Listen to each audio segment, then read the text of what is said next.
Good morning and thank you for joining us on the show today. I am Obiajuru Iwerumo. This is your channel of choice, Africa Independent Television, AIT. Discussions in the past few days has been on the sudden increase in the price of premium motor spirit, otherwise known as fuel. A large percentage of citizens are still trying to understand why there appear to be no sign of respite yet to the hardship already ravaging many households across the country. Rather, it has been from one difficult time to another. We shall continue to monitor the developments around the situation and hope the solution we yearn for will arrive soon. But before then, let me welcome my associate anchor and co-pilot. Good morning, McQueen Joseph, the resident president. Good Your week was morning. beautiful. You can say that again, but we thank God for everything, and we pray that God gives us more energy and more health to experience more, no matter the challenges faced. You're welcome. So, good morning. It can only be imagined while Nigerians were trying to cope with effects of the subsidy removal on fuel. The citizens are in for another setback. Well, like they say, the show must go on, like the Sunday show. Well, it is good to be here again doing our part in the advocacy for a better society while the government claims they are driving policies to better the lots of the citizens. We on our part must have to help ourselves in our own little ways, though it has to be legitimate. Yes, that's right. Talking about helping ourselves. Truth be told, Nigeria is facing a whole lot of challenges which requires contributions of everyone in their own space to assist in resolving. Our show today will focus on the spate of kidnapping across the nation. Over time, it has metamorphosed into lucrative businesses for perpetrators who abduct individuals and even groups for ransom. As a matter of fact, there is no safe place to hide from these kidnappers who can strike at people's homes, on roads, in farms, and even worship centers. Various patterns had been tried by security agencies to curtail this act, and interestingly, those involved continue to adopt all forms of strategies, and of course, they do this to stay in business. We shall be engaging a security expert with over 40 years' experience, owner of Harvard Security and Development Center. Issa Karkat is to assist us in analyzing this menace on the Nigerian soil, the remote cause, impacts, and possible solution. In the meantime, let's refresh your minds on major news items of the week and get to hear what Nigerians on the street are saying concerning kidnapping. Chidera Ezidoye will be our guide.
in the nation's capital, Abuja, and netizens have a lot of complaints. Kidnapping is on the rise. And trust me, it's not even getting better. But we are here to speak to Nigerians, to speak to the citizens of this country, basically the owners of Nigeria, to ask them how can we do better? What can the government do better? What do they need to put in place to curb kidnapping? Because trust me, you will not know what it feels like until your person is in it. For me, I think most times this has to do with hackers actually. And most times the people registering SIM for them have a link with them. There's a way they do that their number cannot be traced. There are better ways to work on this. Maybe they should go deeper in search of why their numbers can't be traced, because there's possibly a way which they make their numbers not to be traced. Kidnapping in Nigeria is like a business now. It's an enterprise, let me put it that way, and people are really cashing out from it. Unfortunately, we just have to face the reality.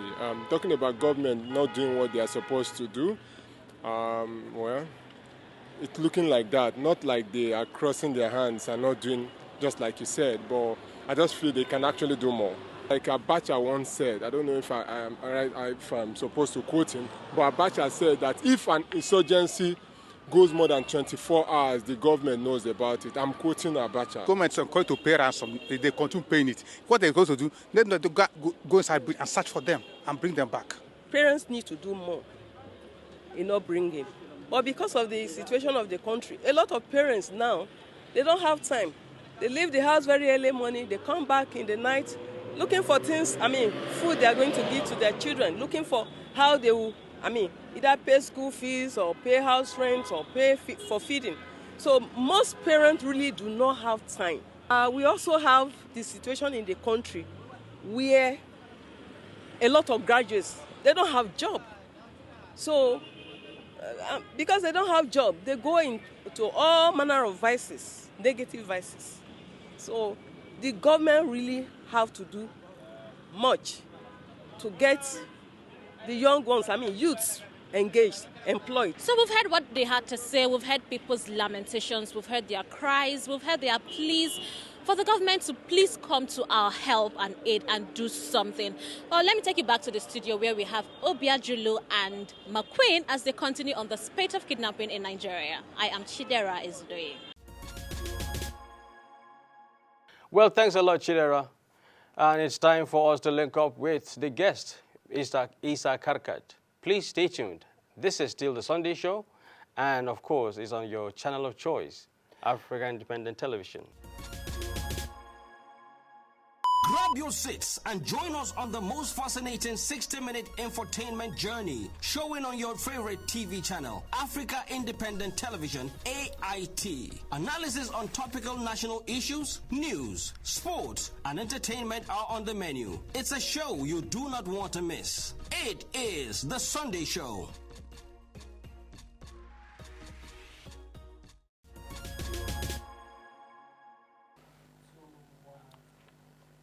It's still the Sunday Show on Africa Independent Television, AIT. This morning, we're looking at a very critical issue, kidnapping for ransom or spate in the kidnapping in Nigeria. And I'm not alone this morning. I have my colleague here. Good morning.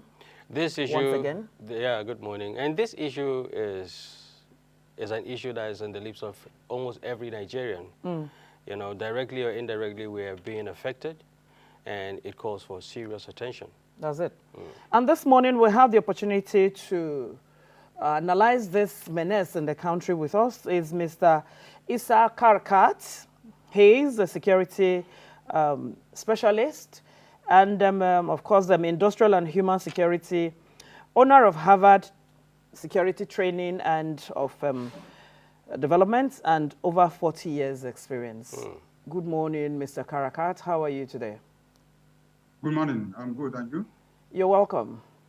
So like the topic says, the spate of kidnapping in Nigeria. How did you get here? It has become a lucrative business. For some people. For the perpetrators. How did we get here?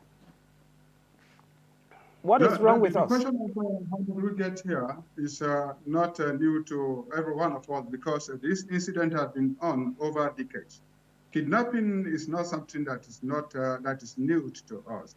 You know, I can say when some of us over here were growing up, we had a senses of kidnapping, and if there was no incident of kidnapping, there would be no name such as kidnapping itself. It means that the business of, let me call it, the incident of kidnapping is as old as the word itself, you know. But how we got here can be discussed narrowly on, you know, what it used to be that some years ago, I mean, forgive me to mention a particular place, in the Niger Delta, you know, we used to have this kidnapping and abduction of foreign oil workers. Then it has never been this as bad as what it is today. And some certain classes of people were, you know, specific then. That is those who are working in the oil rig, you know, those in the exploration. Then those are mostly the foreigners then, were those that are normally kidnapped or abducted by those who are either revenging, you know, that against what they are doing to their community, or who are doing it for economic purpose. So that was about 20 years to 30 years ago. I remember such companies as Shell, ExxonMobil, and many more others were even abandoning some of their operative location then because of this incident of kidnapping, you know, and abduction. And the security was very, very much high then. But all of a sudden, it just exploded to every sector, every area, you know, of the country, that it has become an industry, a creative industry, where all manners of people are involved. You get what I'm saying? Yes. So there is no day that passes in this country that where you don't have incident of kidnapping. It can either be on the road, it can be in the school, it can be in the office premises, it can be in the community. And all calibers of people are involved today because it has become a lucrative business. Some years back, when we had a crime reporting, what you will hear is either the case of armed robbery. Armed robbery has gone underground. Nobody wants to waste their time again to go and start robbing people elsewhere, unless it just have to deal with those who are snatching funds from people. But many of these very people who are involved in this prefer to indulge into kidnapping because they know they are going to make millions out of it. This is how bad it is today, that all manners of people are involved. People you would never be expected to be involved in this very business are the ones who are putting it, while they sent the foot soldier on the ground to go and conduct the business of, you know, the incident of kidnapping. This is how bad it is today, that it has become a menace that the country is fighting, the government is fighting very hard to address the issues. This is how we got here. Unfortunately. So the security agents have tried all manner of strategies to curb this menace. And it's like the more they try, the worse it becomes. So where do we go from here? What can be done to stop it or curb the situation?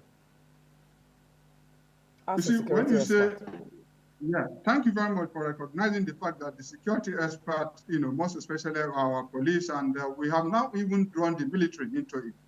Military, you know, are not supposed to be doing internal security. You know, rather it is something that is left for the police alone. But the police are so overwhelming that it has become far away from their reaches. Then the military has to come in.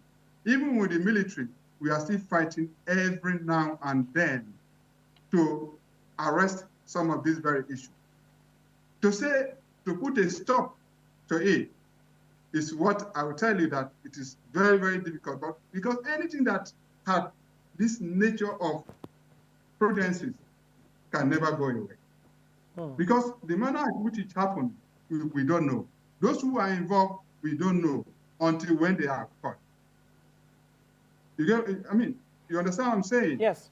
So Every now and then, our police, internal security are putting all effort.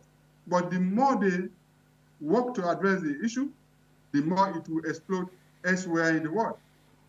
Over the last, between July 2003 to now, the surprise that over 1,056 Nigerians, have incident of kidnapping, and in each of these, not less than 1,000 people were killed, and not less than about 10-point-something billion naira were taken from individual, government, and others that are paying this very ransom. So when we have such a creative, I won't call it business, bad business for some people, do you think they will want to stop? The people you don't expect. Sometime last month, we've had an incident somewhere in the Northwest where a traditional ruler was involved, a members of House of Assembly was involved, and all other people. It's sad. Would you believe that a members of House of Assembly can be involved in the incident of kidnapping? And is a lawmaker. Yeah, and a lawmaker. Someone chosen by the people to represent the people. Right. Then a traditional ruler, what head was involved? That is to say that the powers that be are involved. That is it. They created it in order for them to make money from, huge money from. So the issue of whether we can stop it or not, I live to say that we can only mitigate it. It cannot be stopped. We can only reduce it. It cannot be stopped. Okay. Because what we are fighting, we are fighting it in the north. It is happening in the east. If you are fighting it from the outside, it is happening on the road. If you are fighting it on the road, it is happening in our houses.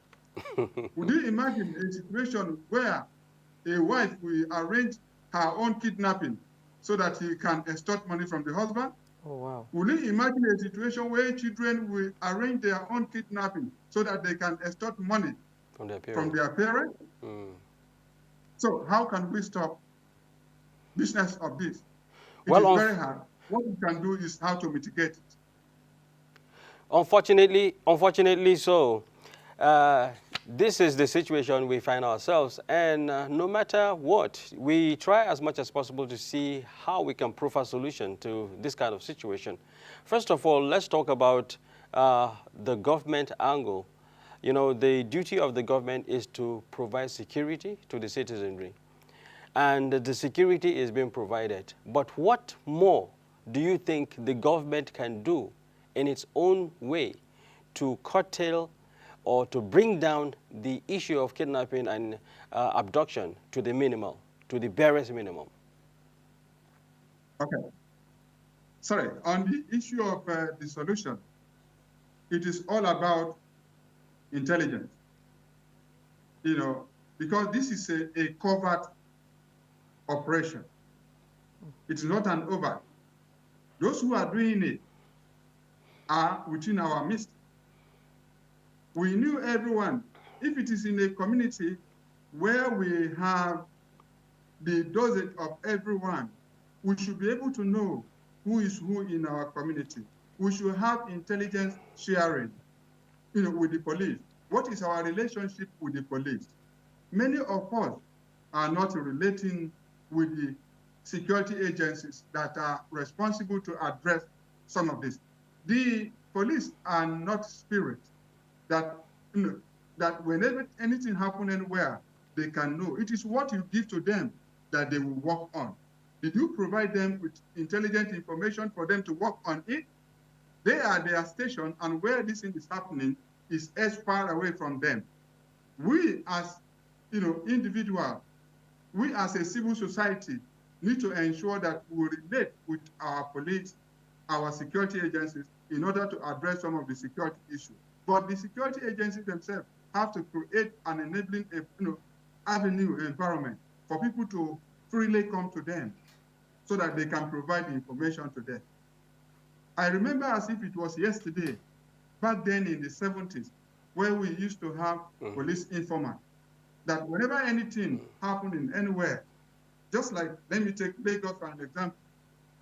If it is somewhere in Mushi, in Ojuwoye, in Mushi or Shomolu that anything happened, or Lagos Island that anything happened, the police will know whom to talk to that will provide them a leading information to address the situation immediately. With a couple of time, the situation will be addressed. But today, we no longer have it. Those days, we used to have pay informants that can freely come to the police. I wanted to say, actually yes, come to that, because those days when we were growing up as a child, when you are in a public place, you want to say something, somebody will caution you, maybe somebody who is much more older. We say, mind what you say here. Yes. This person went sit down here and a police agent, or anything when you talk, it will just carry, go tell them. So now, such situation, why did it fail? How come? Because those agents used to be everywhere, even on mufti, not police uniform, not even on any kind of uniform. So why did that stop? And apart from that, the world we are in now, it has developed. Let's talk about infrastructure, the security infrastructure, the security agents. That is going digital. Yes. Do they have enough apparatus to go out for this kind of assignments? Because the world has gone digital. Let's talk about security digitization too. That is two questions in one. Okay, I'm talking about why did it fail? Yes. And the security infrastructure. Yes. The problem we are having in this very country is that we go elsewhere in the world to see how it is happening. There's nowhere that we don't have this kind of security measures. American has their own, England has their own, France has their own. But every time we go out over there for training, for conferences and others, we see the way it happens elsewhere. But by the time we come back to the country, it is a different thing entirely. We are not ready.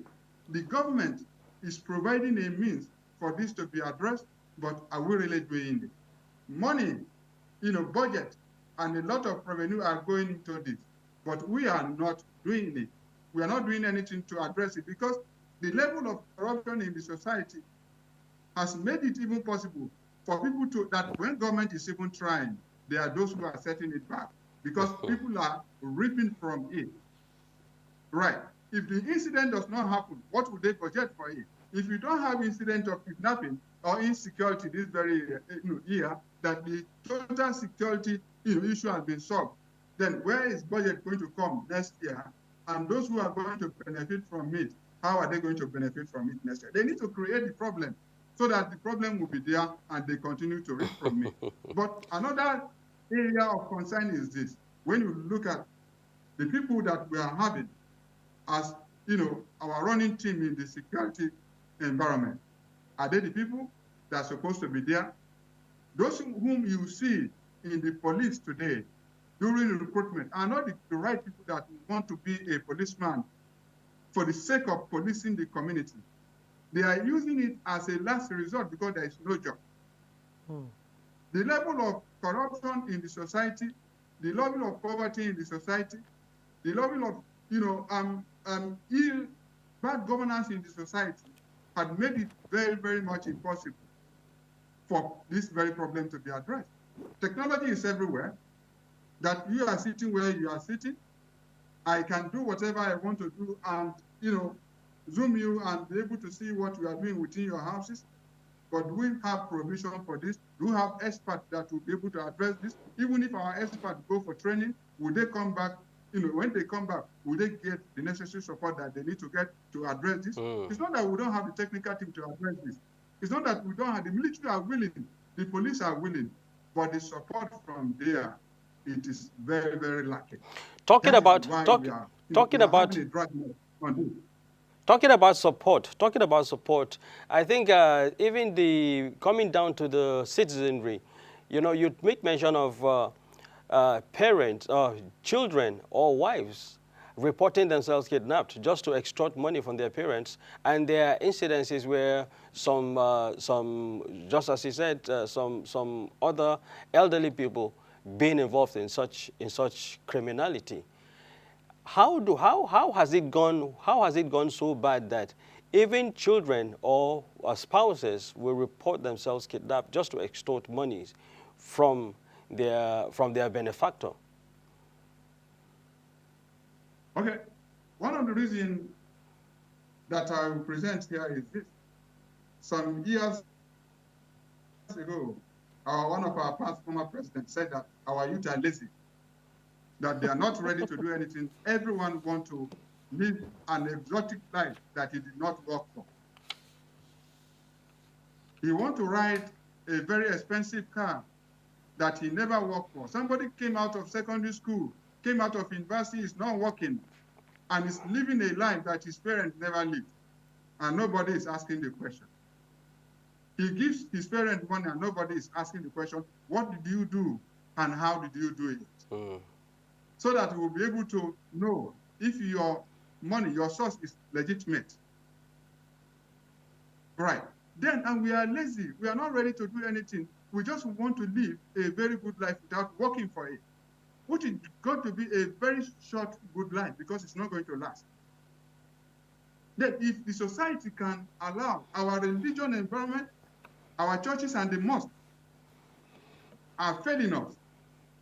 We have a situation where people come around to donate millions to the churches or the mosque, and nobody is asking the question, what is your resource? What is the source of your resources? I think that is where the major problem. That's where the major problem is. And nobody is asking the question, who are these people?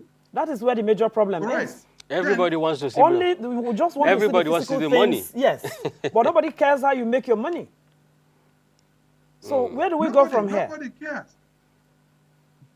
Where we go from here is a reorientation. It might not be now.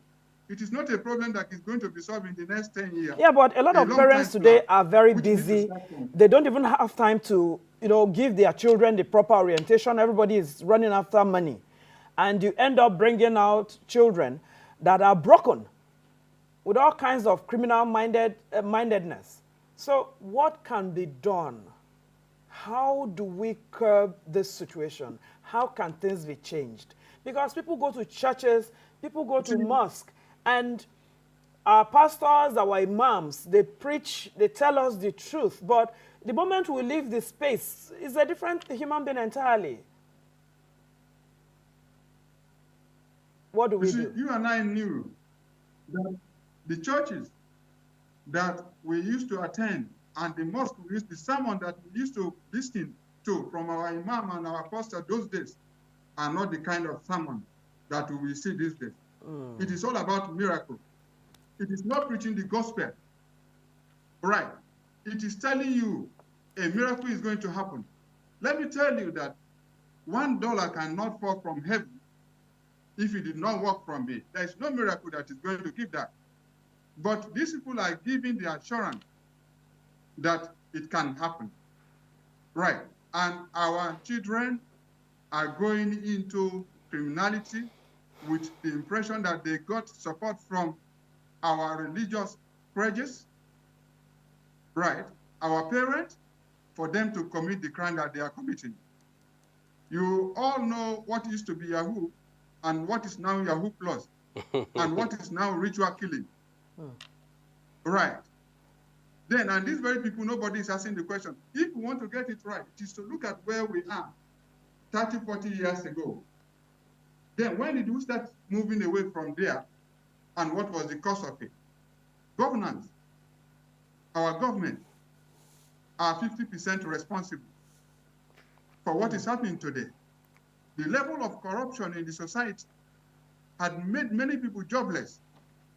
They say an idle mind is the devil's workshop. Yeah. A lot of people came out of school, they are not doing anything. The environment is not there. Our industries are no more. Most of the industries, if you go to Lagos, if you go to Kidnaping, if you go to the East, what it used to be an industrial hall those days has become a building, a church hall. Right. The children, our people who came out of university, our children who wanted to work, they have no places to work. They woke up in the morning staying at home, looking for what to do to make money. When an opportunity is introduced to them, they take it. Not every members of Boko Haram want to go into Boko Haram. We want to go we want to go into criminality. But when they are told what they are going to benefit from me, they take it. That if I'm sitting down for a whole week and I'm not having anything, for a whole month I'm not having anything, and I'm able to see this, why won't I go into it? I may be caught, I may not be caught. Let me take the risk. So let us look at where we are, where we are now, and where do we want to be, and how do we want to be there, so that we can come up together and work with our security agencies to address some of the issues. This is how we can address it. To say that we can stop it, we can only reduce it, it cannot be stopped. So where do we begin from? From so the home front? Yeah. We begin from the home front? So what? I said, where do we begin from? From the home front to address all of this? One, it has to start from our home, because those who are committing this crime are children of someone. Definitely. They go to churches, they are given birth to by parents. Just like you said now, many of us are not even interested. What we pursue is what we pursue. We don't even want to know whether we have children and what they are doing. The home front is very faulty. Somebody will buy a car for his parent and the parent is not asking, where did you get the money? My son is Someone is in a city sending money to the children and the parents, and they are not asking, my son, my daughter, what are you doing? It has to start from the home front. It has to start from the community. It has to start from the state before you look at the wider part of it. It's like a Venn diagram. Inside the Venn diagram, there are subsets, but it has to start from inside before you go to the house. So the ball stops at the home front, right? It starts from there. And yes, it ends the buck, with the government. The buck stops at the home front. So now, what do we? How do we now get the government into getting the right apparatus in terms of the infrastructure, the security infrastructure, and the policies? And the policies my colleague mentioned earlier on. Has the government actually done their bit? Yeah, because if you don't punish someone for committing a crime, definitely another person looks at him and wants to do a similar thing and walk away with it. But if we don't punish them, how do we curb all of this? We're talking about charity beginning from the home front, right? But even when we mess up, those days when I was growing up, we remember the menace of robbery.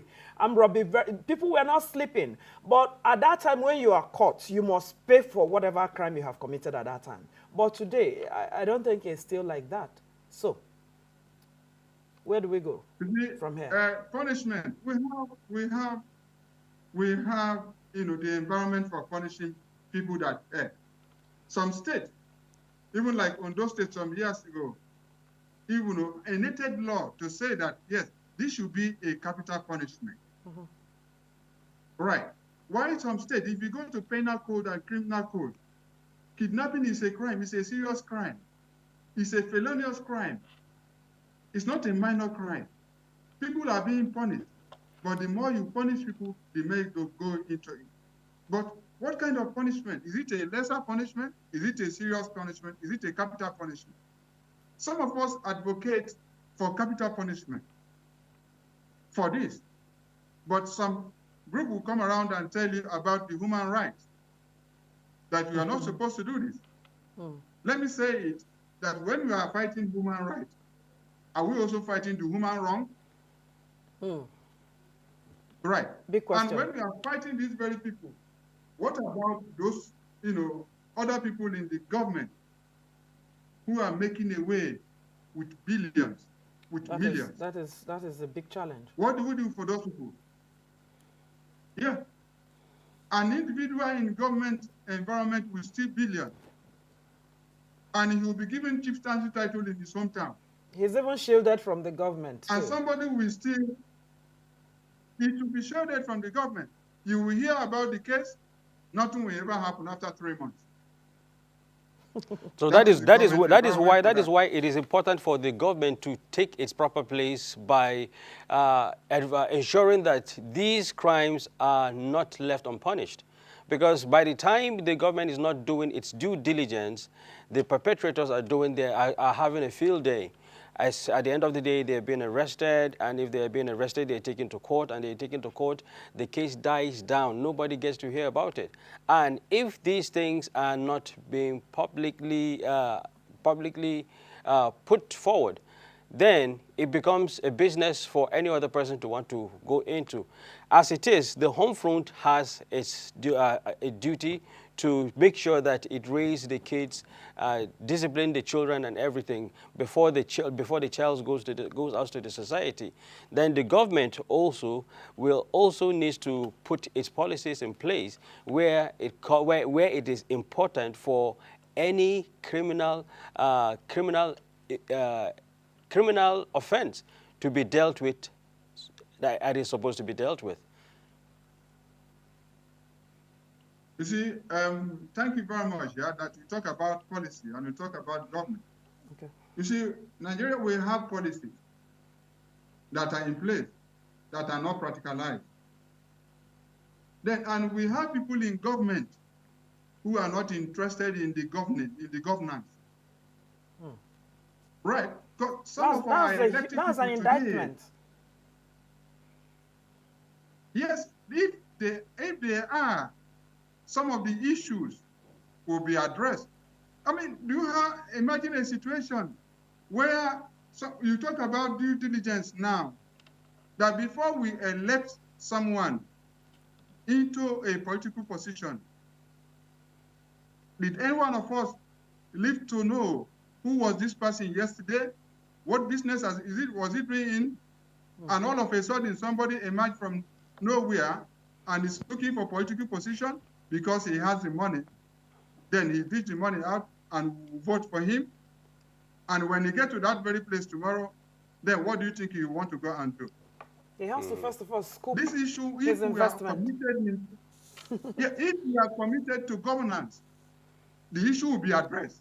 It is very unfortunate that some of us are not there. The right people who should be there, you and I, who will probably be interested in addressing the situation in the country, will not even be allowed, will not be given a room to come in. We are the cause of this, because if somebody is looking for elective position, then it is what he brings to you that you determine whether you want to vote for him or not. Mr. Karakas, before we let you go, I want you to maybe in 1 minute, finally, the last question is your advice to the government to make Nigeria a safe place for everyone. Your advice for the government of the day moving forward. The government of the day has more to do, because the security is the responsibility of a government. We are just supporting. The government needs to look down and say, how can we address this, and call all the stakeholders that are involved. Traditional ruler, community leaders, our religious leaders, they need to come down and sit down together. And members of the public who will be interested. Thank you and when so information are given to you, don't reveal the source of the information. Thank you. Don't reveal the source of the information. You are revealing information to somebody, and somebody is going to tell someone that this was the person who came to tell you. Mind that. Thank you so much. We've been speaking with a security specialist, industrial and human security, and of course, owner of Harvard Security Training Center. He's been in this security business for over 40 years. That's a long time. That's huge. Thank you for letting us have you on this show today. Do have a Thank you for giving me an opportunity. A great week ahead, Mr. Karakat. Thank you. You're welcome. I just want to speak from the heart to Nigerians in general, and to lay out a few facts, maybe forgotten, but few facts that need to be re-injected into the public psyche. Fact number one is this. The rot that this administration met in office when it came into office, the national rot straddled all strata of national life. To controvert that is to deceive oneself. 2, Nigeria since 1960, or perhaps more empirically, since oil was discovered and exploited, Nigeria as a nation, as a society, has shifted attention away from other regenerative, constructive sectors of the economy, like agriculture, like solid minerals, and other sectors, manufacturing, industries, and stuff. And all of these have cumulative effect on our national economy. And because of the effect, the economic buoyancy through the free flow of petrodollars over several decades, even our values as a society took a downward trend. We abandoned the age-old values of morality, of discipline, of cultural ethos. And all of this percolated down into even our consumption patterns, economic consumption patterns. All of these things are bound to have an effect down the road. So, we are going through the paroxysms of the effect of economic miasma, which had been a result of decades of either mismanagement, wrong priorities, perpetuation of wrong values in the society. There's no way any society will escape the effects of all of these misadventures. However, we all recognize that these things, negativities, have been there for long.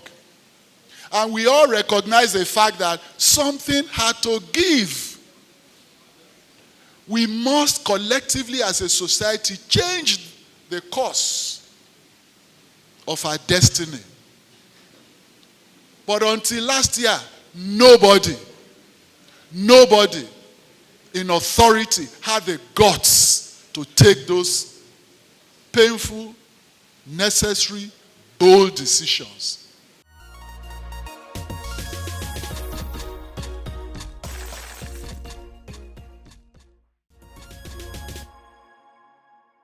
It has really been a wonderful time with you on the other side, talking about today on the Sunday show. While we draw the curtains on this episode, we urge you to stay resilient, never lose focus on the brighter days that definitely must come, so long as we play our own roles in being our brother's keepers. Have a wonderful time and keep watching programs on Africa Independent Television. Are you your sister's keeper? Are you asking me or you're telling me? I am asking you. You should tell me that I am a sister's keeper because I am asking you. Are you a sister's keeper? You know I do what I do. It's okay. Do have a beautiful week ahead there. Do join us again, same time, same station. Bye for now.